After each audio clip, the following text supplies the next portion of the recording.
Good morning. Excel technical classes में आपका फिर से एक बार स्वागत है। आज हम लोग देखने वाले हैं मैक्सिमम पावर ट्रांसफ़र थ्योरम के बारे में।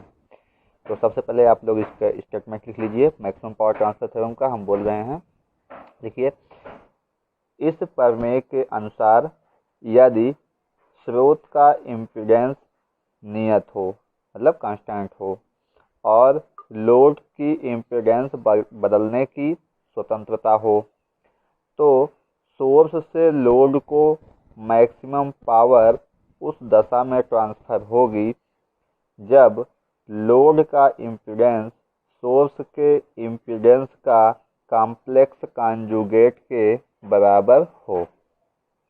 ये तो हो गया इसका statement.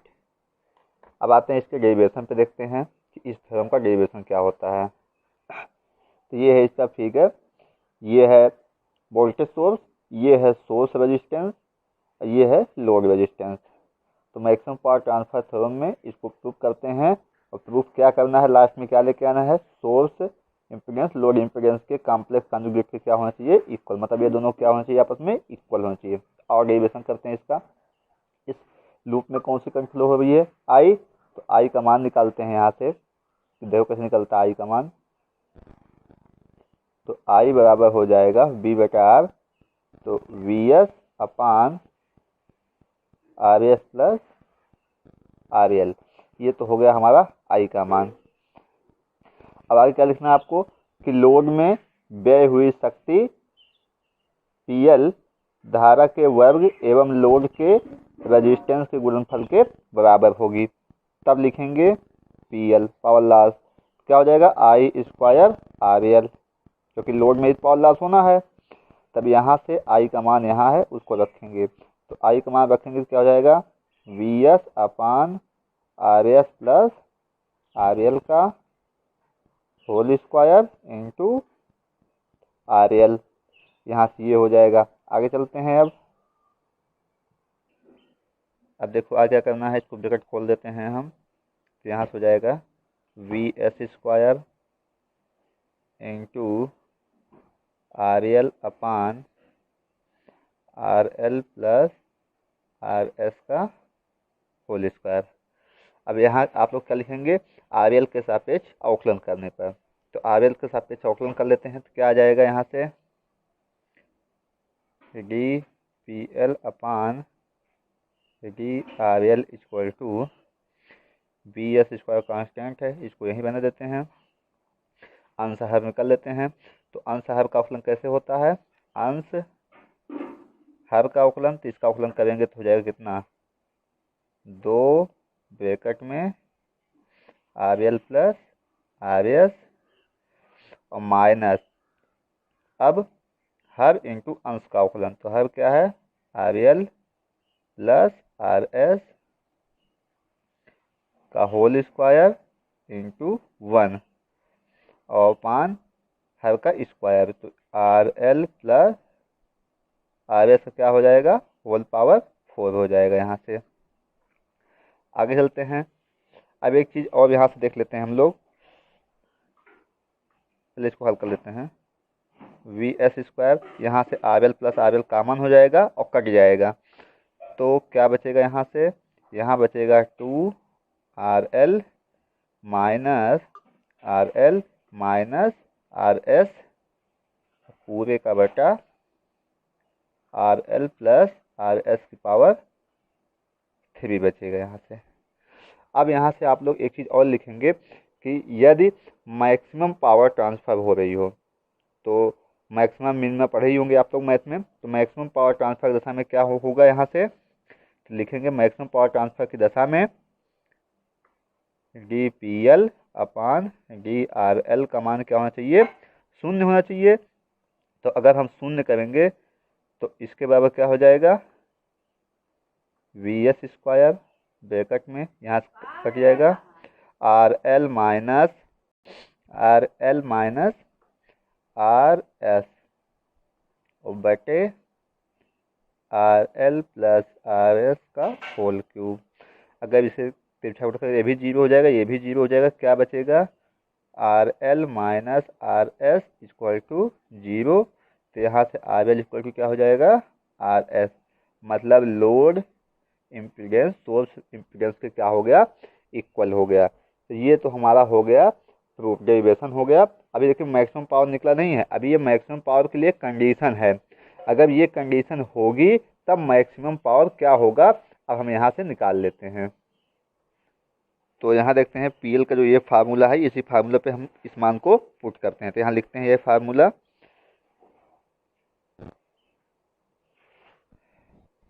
PL equal to VS square upon RL plus RS था, वहाँ पे भी RL लिख देते हैं, होल स्क्वायर इंटू RL। तो यहाँ से हो जाएगा VS स्क्वायर अपान 2RL हो जाएगा 4RL स्क्वायर इंटू RL से RL कैंसिल हो गया। तो यहाँ से अब जो निकलेगा यहाँ पे मैक्सिमम लिख देना, मैक्सिमम पावर। यहाँ से हो जाएगा VS स्क्वायर अपान 4RL। ये हो गया मैक्सिमम पावर ट्रांसफर की दशा में फार्मूला, जो सबसे इम्पोर्टेंट है। अब कुछ नोट पॉइंट की बात कर लेते हैं। तो पहला नोट पॉइंट आप लोग लिखिएगा कि मैक्सिमम पावर ट्रांसफर की दशा में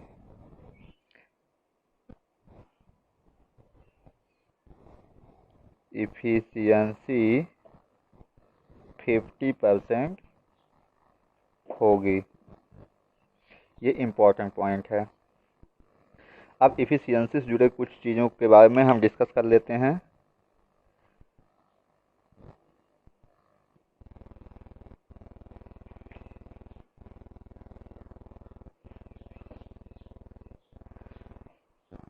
इफिशियंसी के बारे में 3 चीज़ें हमारे पास सामने आएंगी, जो इस फार्मूले से हम लोग डिसाइड करेंगे।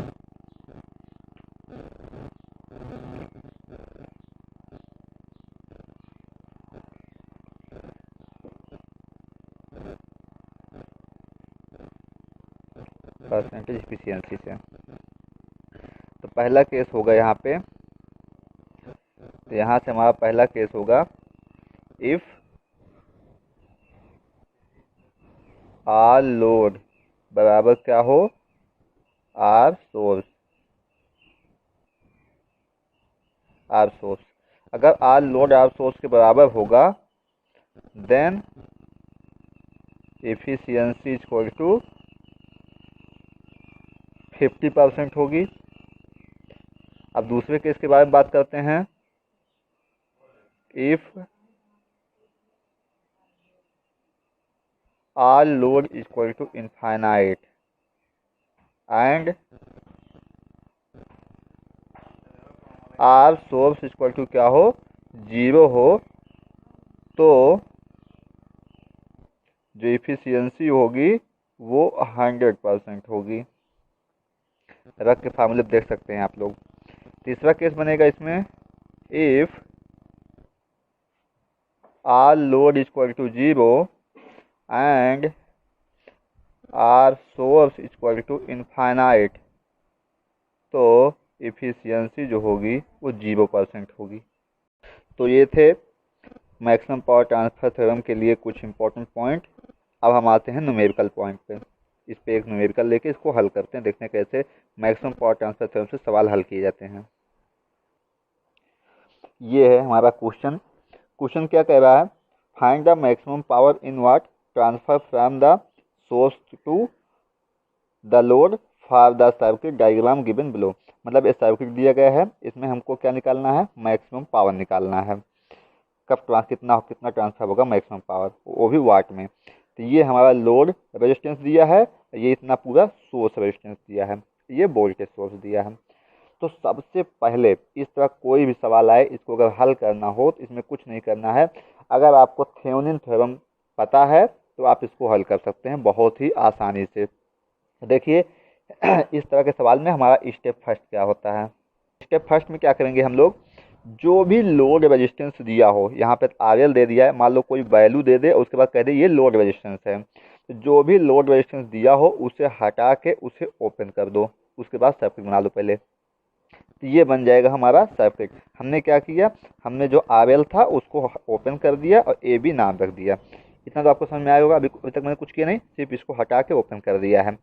अब हमको क्या करना है कि इसी AB के क्रॉस, अब ये पूरा का पूरा सवाल हमारा थेवेनिन थ्योरम के एक क्रॉस लगेगा। तो इसके एक क्रॉस हमें VTH चाहिए और यहाँ पे RTH चाहिए। तो VTH और RTH हमको निकालना है। तो आओ देखते हैं अगले स्टेप में। पहले स्टेप में हम क्या निकालेंगे, फिगर बनाएंगे। अब इसी स्टेप में हम VTH निकाल लेते हैं। तो इसके एक क्रॉस क्या निकालेंगे हम लोग, VTH। तो VTH कैसे निकलेगा आप लोगों को बताया ही है मैंने। VTH निकालने के लिए पहले R इक्विवेलेंट निकालते हैं, फिर यहाँ जाने वाली करंट निकलेगी। जो करंट यहाँ आएगी दो भागों में बट जाएगी, फिर इसमें जाने वाली करंट निकलेगी। तो इसमें जाने वाली करंट पता चल गई हमको, तो उसमें से इसका गुणा कर देंगे तो यहाँ से यहाँ के क्रॉस का वोल्टेज आएगा। जो यहाँ का वोल्टेज होगा वही यहाँ का वोल्टेज होगा। और निकालते हैं। सबसे पहले हम क्या निकालेंगे, R इक्विवेलेंट। तो यहाँ से R इक्विवेलेंट क्या हो जाएगा, 10 8 18। तो 18 गलत हो जाएगा, एक मिनट। सही है, देखिए 10 8 18 हो गया यहाँ से, और 18 और 6 के क्या हो जाएगा, पैरेलल में हो जाएगा। अब 8 के सीरीज में हो जाएगा। तो इसको हम लोग अब हल करेंगे। तो इसको अगर हम हल करते हैं तो हमारा कितना आएगा हल करने पे, 12.5 ओम। R इक्विवेलेंट आ गया। अब यहाँ से I का मान निकाल लेते हैं। तो I बराबर B बटा R। तो B कितना है, 10 बटा 12.5। तो इसको हल करेंगे हम, तो अगर काटेंगे कितना आ जाएगा, 0.8 एम्पियर। ये तो यहाँ तक आई करंट। अब यहाँ आई करंट 0.8 एम्पियर। अब इसको दो भाग में डिवाइड करना है, लेकिन हमको इसमें जाने वाली करंट चाहिए। तो मान लेते हैं हमारा इसमें जाने वाली जो करंट है वो I2 है, ठीक है। तो I2 का मान निकालते हैं हम यहाँ पे। तो I2 इक्वल टू, यहाँ ध्यान दीजिएगा, इस ब्रांच में जाने वाली करंट निकालना है हमको। तो उसके अपोजिट ब्रांच का रेजिस्टेंस ऊपर होगा, फिर तीनों रेजिस्टेंस का योग नीचे होगा और गुणे टोटल करंट। तो आप लिखते हैं, तो I2 इक्वल टू 6 /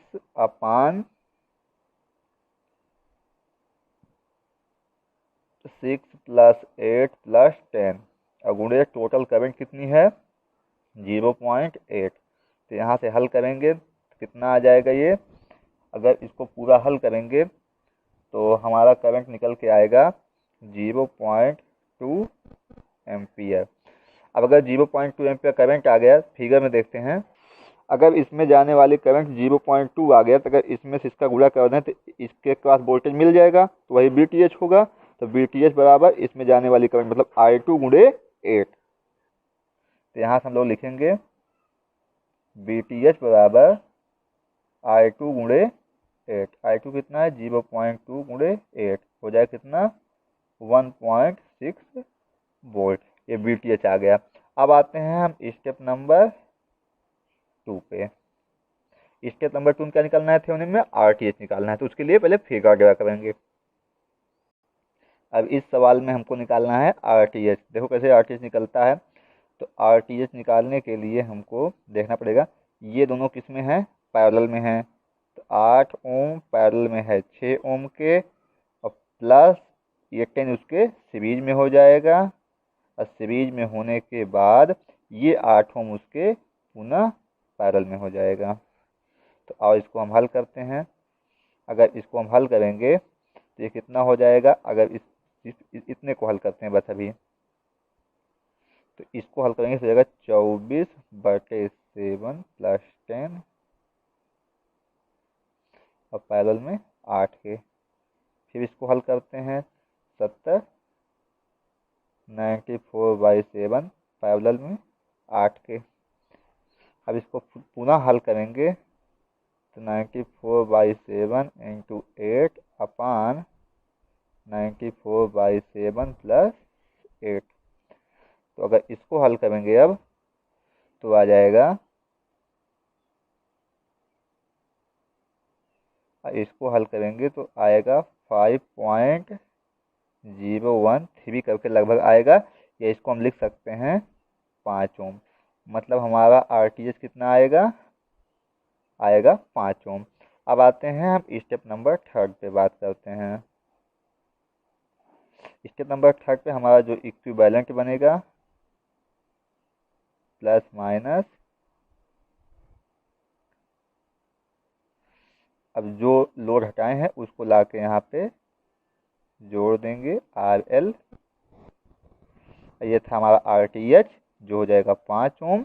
ये हम वोल्टेज जो निकाले हैं, कितना वोल्टेज निकाले हैं हम, 1.6 वोल्ट, तो 1.6 वोल्ट हो गया। अब यहाँ से हमको क्या निकालना है, मैक्सिमम पावर, तो PL मैक्स। तो हम जानते हैं ये दोनों आपस में इक्वल होते हैं, तो फार्मूला क्या होता है, VS² अपान 4 RL। तो VS मतलब 1.6 का होल स्क्वायर और अपान RL। तो यहाँ से हम जानते हैं RL बराबर क्या होता है, RS। ये दोनों आपस में क्या होते हैं, इक्वल। तो RL का मान भी कितना हो जाएगा, 5 ओम। कब, मैक्सिमम पावर ट्रांसफर की दशा में। तो यहाँ से 4 गुणे 5 हो जाएगा। तो अगर हम इसको हल करेंगे तो ये हमारा आएगा 0.128 आएगा। अगर इसको हमको लगभग लिखना पड़ेगा, नियर अबाउट कितना आएगा मान हमारा, तो नियर अबाउट हम लिख सकते हैं इसको 0.13 वाट। चाहे यहाँ पे भी आंसर कर सकते थे हम, दोनों हमारा सही है। तो इस प्रकार से हम मैक्सिमम पावर ट्रांसफर थ्योरम का सवाल हल करते हैं। आई होप आपको ये वीडियो समझ में आया होगा। अगर वीडियो समझ में आया है लाइक कीजिए, शेयर कीजिए। अगले टॉपिक में हम लेके आएंगे आपके लिए मिलीमांस थ्योरम, जो कि बहुत ही इंपॉर्टेंट थ्योरम है हमारा मिलीमांस थ्योरम भी। तो कल हम लोग अगले वीडियो में बात करेंगे मिलीमांस थ्योरम के बारे में। धन्यवाद।